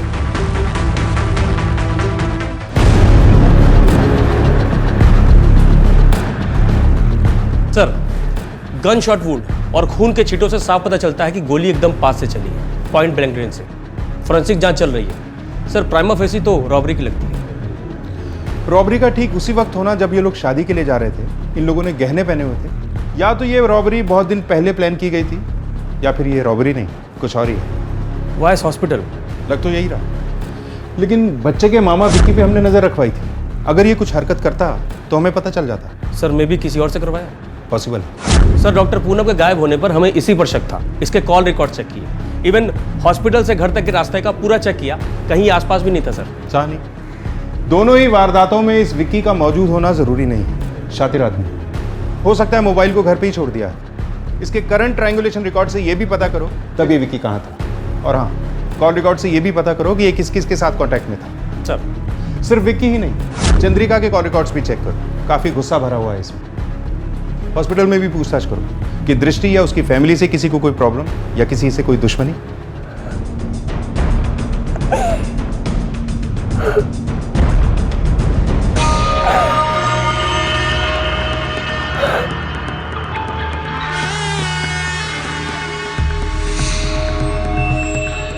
सर एक बात अजीब नहीं लगती?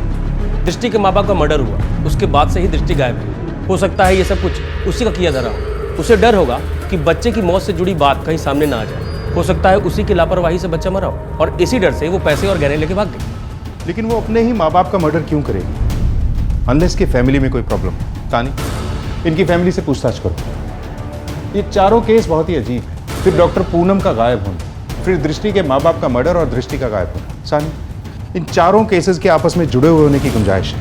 क्यों किया तूने ऐसा मेरे साथ? तूने मारा मेरे माँ बाप को, क्यों किया? सर दृष्टि के पड़ोसियों से बात की। पड़ोसियों के मुताबिक फैमिली एकदम नॉर्मल थी। बस दृष्टि की मां नीला थोड़ी झगड़ालू थी सर। पड़ोसियों से अनबन रहती थी हमेशा। अच्छा, वो गाड़ी जिसे दृष्टि और उसके माँ बाप को हॉल तक ले जाने के लिए हायर किया गया था, उसकी रेंटल कंपनी से बात हुई? सर ऐसी कोई कंपनी है ही नहीं। और पवन ने जो नंबर दिया था वो भी फर्जी है सर। सर मुझे लगता है ये पवन हमसे झूठ बोल रहा है। हो सकता है। सर मैंने चंद्रिका और विक्की दोनों के कॉल रिकॉर्ड्स और ट्रायंगुलेशन रिकॉर्ड्स चेक करवाए। दोनों घर पर ही थे वारदात के समय। हाँ, लेकिन शायद ये दोनों गाड़ी चलाने वाले ड्राइवर को जानते होंगे। एक बार फिर से मिलते हैं इन लोगों से। सिंह,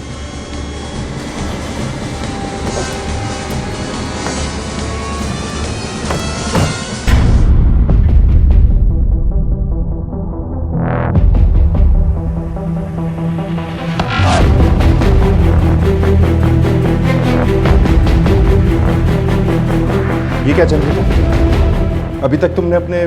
मैं आदि का अंतिम संस्कार तब तक नहीं करूंगी जब तक आप लोग उस डॉक्टर पूनम को पकड़ेंगे नहीं, जेल के अंदर नहीं डालेंगे, सजा नहीं देंगे। देखो अपने बच्चे की तरफ। क्या लगता है तुम्हें? इसे इस तरह अच्छा लग रहा होगा? क्या तुम नहीं चाहती कि इसकी आत्मा को शांति मिले? देखो, इसे इस तरह पकड़े रहने से कुछ नहीं होगा। देखो किस तरह शरीर सड़ गया है उसका। रेनू,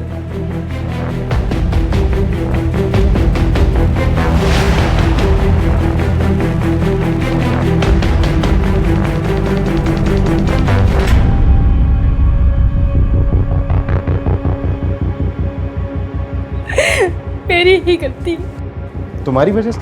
हाँ, हमेशा उसको कोसा करती थी। उसके बाप के मरने के बाद उसकी देखभाल करना बहुत मुश्किल हो गया था मेरे लिए। सोचती थी वो भी अपने बाप की तरह मर जाए। मुझे क्या पता था कि ये सच हो जाएगा और मेरा आदि मुझे छोड़ के चला गया।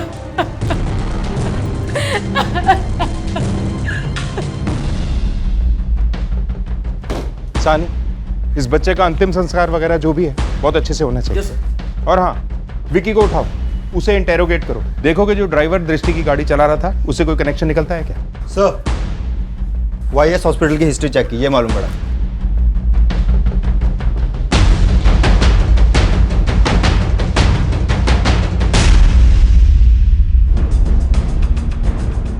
तुम्हारे पति का इलाज भी वायस हॉस्पिटल में चल रहा था ना, पिछले साल मार्च महीने में।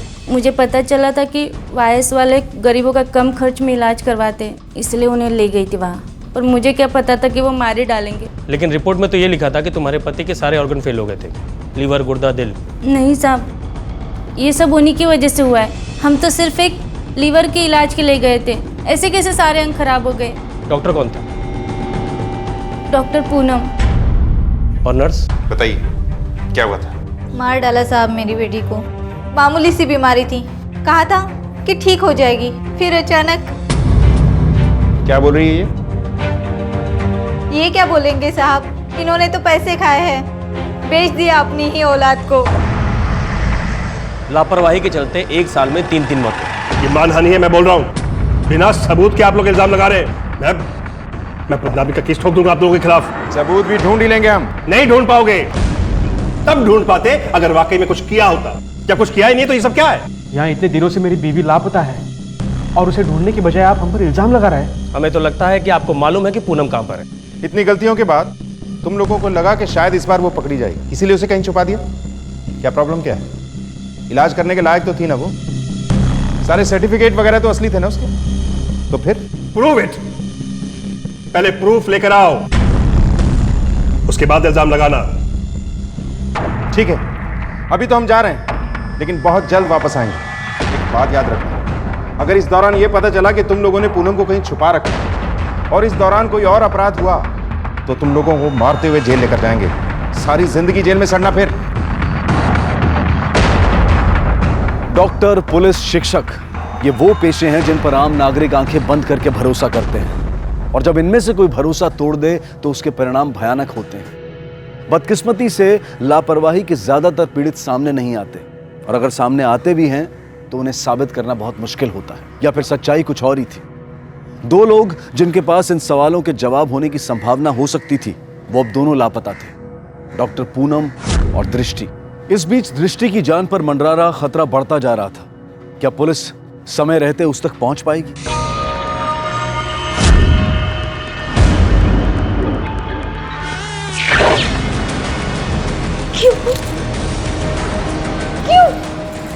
हम बार बार इन सभी वारदातों में कनेक्शन ढूंढने की कोशिश कर रहे हैं। ऐसा भी तो हो सकता है कि इन सभी वारदातों का आपस में कोई कनेक्शन हो ही नहीं। दृष्टि के कजन पवन से यह पता करो कि इस ड्राइवर और उस कार रेंटल कंपनी का कांटेक्ट इसे कहां से मिला था। सर, दृष्टि के कॉल रिकॉर्ड्स।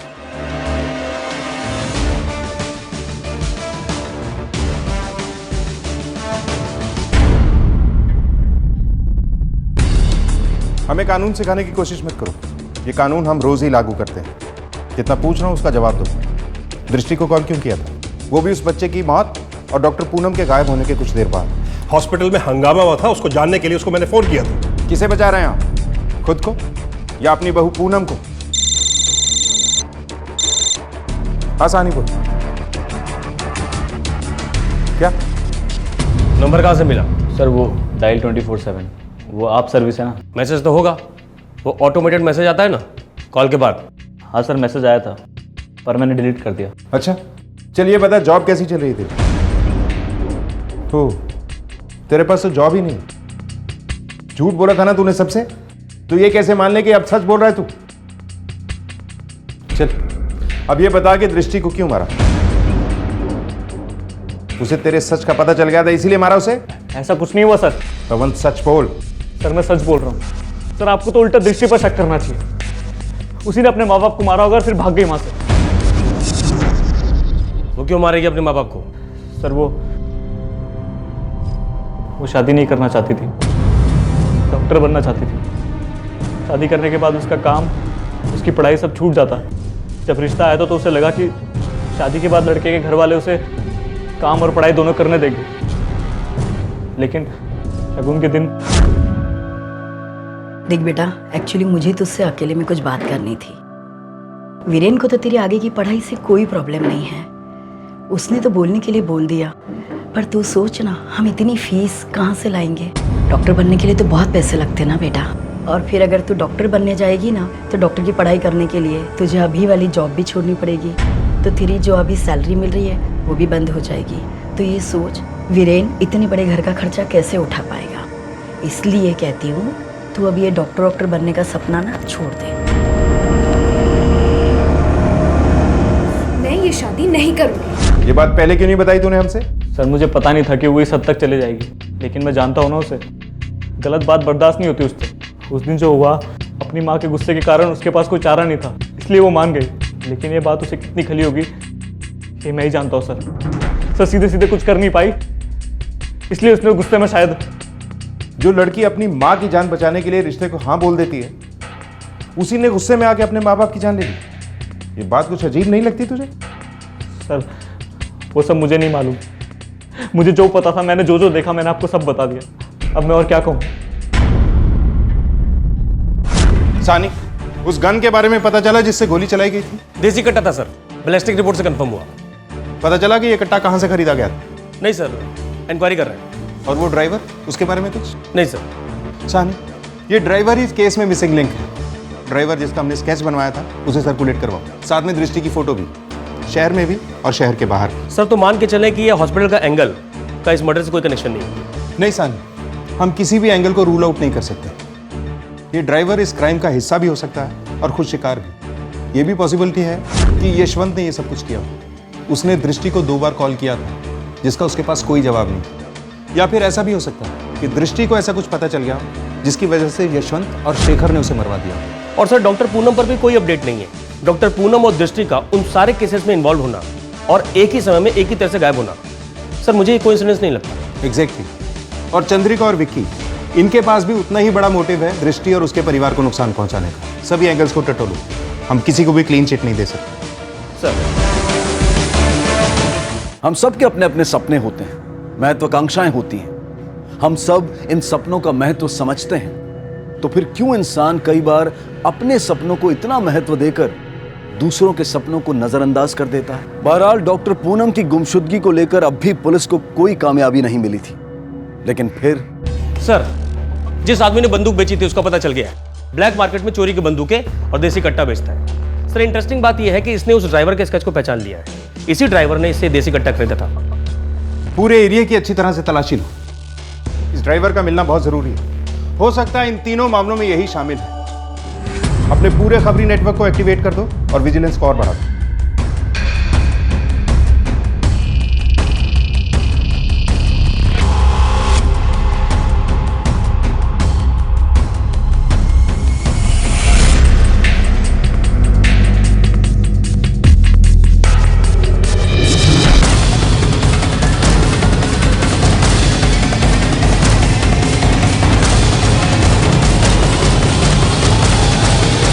माँ बाप को साहब, सर कौन दृष्टि?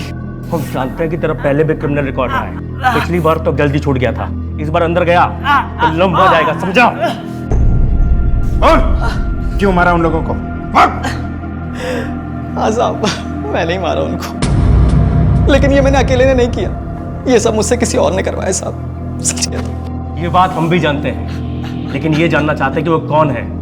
दृष्टि, विक्की या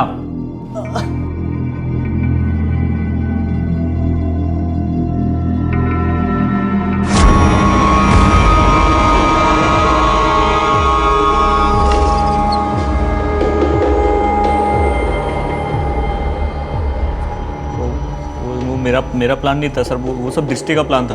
तो वो दृष्टि को सर अपने माँ बाप पे बहुत गुस्सा आया हुआ था, वो उसकी ज़बरदस्ती शादी करवाए थे ना सर, इसलिए उसको तो जॉब करनी थी, वो घर छोड़ के भागना चाहती थी अपने सपने पूरे करने की। आई नो कि ये गलत है, पर इसके अलावा कोई और ऑप्शन नहीं है पवन। देख पवन, मुझे तेरी सिर्फ थोड़ी सी हेल्प चाहिए। डॉक्टर बनना चाहती हूँ मैं, और ये जो गहने हैं ये सब मेरे लिए तो है ना, मैंने ही तो बनवाए थे, मेरे ही काम आएंगे। मैं प्रैक्टिस कर सकती हूँ, लोगों की जानें बचा सकती हूँ। वो सब तो ठीक है, मगर रॉबरी में कोई गड़बड़ी हो गई तो? मैं सब कुछ संभालूंगी, तुझ पे कोई इल्जाम नहीं आएगा। पवन, पवन देख, वो गहने बेचने से जो भी पैसे आएंगे ना, थोड़े बहुत पैसे मैं तुझे भी दे दूंगी। तू अपना छोटा मोटा बिजनेस स्टार्ट कर लेना, मेरा ड्रीम पूरा हो जाएगा पवन, मैं डॉक्टर बन जाऊंगी। प्लीज यार पवन, एक छोटी सी रॉबरी तो स्टेज करनी है, इतना भी नहीं हो सकता क्या तुझसे? या तू वाकई में इतना गया गुजरा है कि इतना भी नहीं कर पाएगा?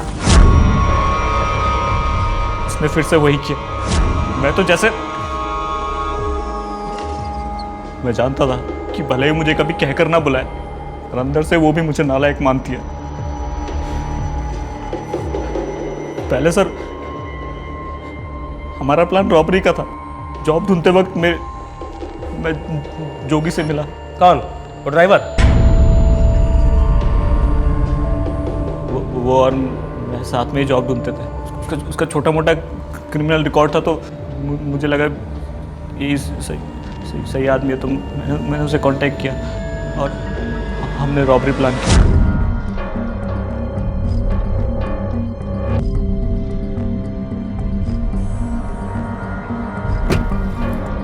पवन ये देख, ठीक है क्या? पवन हर बार की तरह इस काम को भी मत बिगाड़।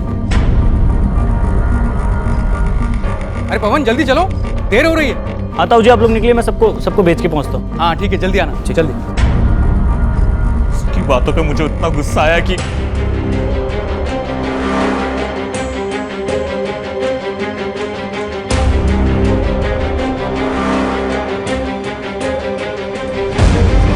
ओ भाई, ये गाड़ी कहाँ ले जा रहे हो? ये कौन सा रास्ता है ये? अरे बोलते क्यों नहीं? कहाँ ले जा रहे हो आप? अरे क्या गाड़ी?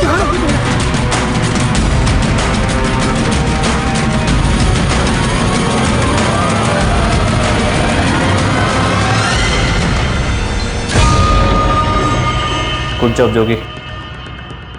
अब इसके साथ क्या करने का इरादा? इसे भी पहुंचाऊंगा इसके माँ बाप के पास, पर पहले तड़पा लूं जी भर के। बचपन से इसके चलते जो ताने जो गालियां पड़ी हैं, सबका बदला लेना। मैं तो मानो घर में पड़ा हुआ कचरा था। मेरी अपनी माँ उससे ज्यादा उससे प्यार करती थी। मैं जो भी करता, जितनी भी कोशिश करता, मेरी माँ के लिए हमेशा कम था। जीती जी तो सब पर दृष्टि का जादू सवार था, लेकिन मरने के बाद दृष्टि कहाँ है?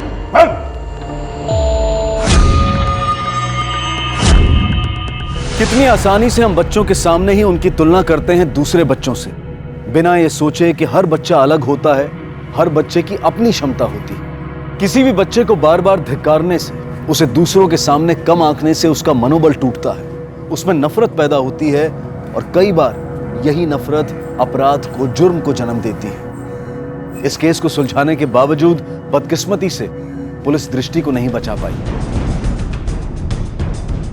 हमेशा इंसाफ के लिए आवाज उठाने वाली और सही रास्ते पर चलने वाली दृष्टि ने जिस दिन मुश्किलों और अपने साथ हो रहे अन्याय से भागने की कोशिश की, वही दिन उसका आखिरी दिन साबित हुआ। अब पुलिस ने अपना ध्यान मोड़ा गुमशुदा डॉक्टर पूनम की तलाश करने में। उनका यह अनुमान था कि यह मामला हॉस्पिटल में लापरवाही की वजह से हुई आदि की मौत से जुड़ा था। सर आपका अंदाजा बिल्कुल सही निकला। दृष्टि के माँ बाप के मर्डर के पीछे तो कोई और ही वजह निकली। हॉस्पिटल का इससे कोई कनेक्शन नहीं है। एक केस तो सुलझा, काश हम दृष्टि को ही बचा पाते सर। और हॉस्पिटल पर जो लापरवाही के इल्जाम लग रहे हैं, उसके खिलाफ हमारे पास कोई सबूत नहीं और ना ही डॉक्टर पूनम पे कोई अपडेट। लेकिन एक बात है कि सच धीरे धीरे सामने आ रहा है। दृष्टि ने पवन को बताया कि डॉक्टर यशवंत उसे धमका रहा है कि वो अपना मुंह बंद रखे, लेकिन प्रॉब्लम यह है कि दृष्टि खुद ही जिंदा नहीं। मुझे ऐसा लगता है कि हमने इस केस की जांच में कुछ ना कुछ मिस जरूर कर दिया। हमें एक बार फिर से जांच करनी चाहिए। सर बच्चे की डिटेल्ड पोस्टमार्टम रिपोर्ट आ चुकी है, आपके डेस्क पर रखिए। चलो। सर रिपोर्ट के मुताबिक अदी का डायग्नोज ही गलत हुआ था। उसका इलाज स्टमक इन्फेक्शन का चल रहा था, जबकि प्रॉब्लम कैंसरस ग्रोथ की थी। अदी के दिल के पीछे एक ट्यूमर जैसी चीज बढ़ रही थी जो कैंसरस थी, और वो इतनी बढ़ गई कि उसका दिल उसका दबाव नहीं झेल पाया और नतीजा हार्ट फेलियर। मतलब हॉस्पिटल का अंदाजा शुरू से ही गलत था। डॉक्टर पूनम आदि की बीमारी को डायग्नोज कर ही नहीं पाए। डॉक्टर पूनम नहीं सर। तो कौन? मुझे मेरे वकील से बात करनी है। बात कराओ मेरे उससे। लॉयर की जरूरत तो पड़ेगी तुम दोनों बाप बेटे को। आखिर जाली डिग्री के सहारे प्रैक्टिस कर रहे थे, और सर हम लोग शक उस डॉक्टर पूनम पर कर रहे थे। ये सब आप क्या कह रहे हैं? सही तो कह रहे हैं हम। अब तो सारे सबूत हैं हमारे पास। तुम्हारे सारे सर्टिफिकेट्स, मेडिकल बोर्ड के डॉक्यूमेंट्स, सबकी जांच की है हमने, सबके सब जाली। लंबे समय के लिए अंदर जाओगे तुम लोग, लेकिन उसके पहले ये बताओ कि पूनम कहाँ है? बोलो। क्यों? सब कुछ पता चल गया था उसे, इसलिए मार दिया उसे? नहीं सर, नहीं, पूनम ठीक है। शेखर, सर मैं बताता हूँ। सर, उस दिन पूनम ने मुझे धमकाया था। ये सब तुम्हारी गलती है। ये क्या डायग्नोस किया तुमने? तुम जानते थे उस बच्चे के चेस्ट में कैंसरस ग्रोथ थी? तुम्हारी वजह से वो बच्चा मरा है। वो नहीं, बहुत सारे पेशेंट तुम्हारी वजह से ही मरे हैं। Poonam please relax, relax. बस, अब बहुत हो गया। अब तुम्हारे और तुम्हारे पापा की ये बातें मैं और नहीं छिपाऊंगी कि तुम दोनों जाली डिग्री लेके घूमते हो। तुम्हारी वजह से एक नहीं, बहुत सारी जानें गई हैं इस हॉस्पिटल में। मैं एक डॉक्टर हूँ, मैंने एक पेशेंट की जान बचाने की कसम खाई है। तुम्हारे लिए हिपोक्रेटिक ओथ कोई मायने नहीं रखता, लेकिन मेरे लिए रखता है। और ये बात मैं और नहीं छिपाऊंगी। पुलिस को जाके बताओ। पूनम मेरी बात मानो, सुनो। तुम घर जाओ प्लीज, जस्ट गो होम। देखो, हम आज नहीं कल बात करेंगे, ठीक है? और अगर तुम चाहती हो तो मैं और मेरे पापा कल से प्रैक्टिस बंद कर देंगे। फाइन। उसके बाद मैं पैनिक हो गया और पापा को कॉल किया और सब बता दिया पापा को। उन्होंने कहा कि वो सब संभाल लेंगे। बेटा, तुम ठीक तो हो ना? तुम सही हो। मुझे शेखर ने सब कुछ बता दिया है। ऐसी गलती बार बार होनी नहीं चाहिए। मैं और शेखर, हम दोनों अपनी प्रैक्टिस बंद कर देंगे। I know this is not the right time, लेकिन बेटा एक हाउस कॉल आया है, पुराना पेशेंट है और मैं चाहता हूँ कि तुम मेरे साथ चलो। मैं और कोई रिस्क लेना नहीं चाहता। प्लीज। ओके पापा। Okay, let's go. उसके बाद पूनम को मैं एक मेरे फार्म हाउस पर ले गया और उसे वहां लॉक कर दिया। सोचा कि वो समझ जाएगी, अपना जिद छोड़ देगी, लेकिन कोई फायदा नहीं हुआ। अब पूनम कहाँ है पूनम? दो मामले जो जुड़े हुए से लगने के बावजूद असलियत में बिल्कुल अलग और जुदा साबित हुए। एक तरफ अपनी महत्वाकांक्षाओं की वजह से दृष्टि को अपने प्राणों से हाथ धोना पड़ा, और दूसरी तरफ यशवंत ने अपने अति महत्वाकांक्षी स्वभाव के कारण जाली डिग्री के बलबूते पर डॉक्टरी का पेशा अपनाया। इतना ही नहीं, अपने बेटे शेखर को भी इस तरह की जाली डिग्री दिलवाकर अपने ही नक्शे कदम पर चलवाया, और नतीजा, इनकी लापरवाही की वजह से कई मरीजों की जान गई। पुलिस आखिरकार डॉक्टर पूनम को बचाने में सफल रही,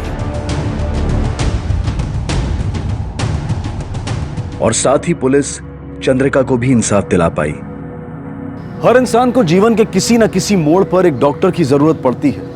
यह बेहद जरूरी है कि गंभीर मामलों में एक सेकंड ओपिनियन, किसी दूसरे डॉक्टर की भी राय ली जाए, और सिर्फ मेडिकल रीजंस की वजह से नहीं, बल्कि इसलिए भी कि आखिर डॉक्टर भी एक इंसान है और इंसान से गलतियां हो सकती हैं। लेकिन जीवन और मृत्यु के मामलों में एक छोटी सी गलती भी महंगी साबित हो सकती है। इन बातों से अवगत रहें, सतर्क रहें। इसी विचार के साथ अब मैं अनूप सोनी आपसे विदा लेता हूं। फिर मुलाकात होगी अगले एपिसोड में एक और चौंका देने वाले केस के साथ। तब तक अपना और अपने परिवार का ख्याल रखें और देखते रहें क्राइम पेट्रोल डायल 100। सबक एक को, सीख हम सबको। जय हिंद। क्राइम पेट्रोल्स के और भी दिलचस्प कहानी देखने के लिए हमारे चैनल को सब्सक्राइब करें और बेल आइकॉन दबाना न भूलें।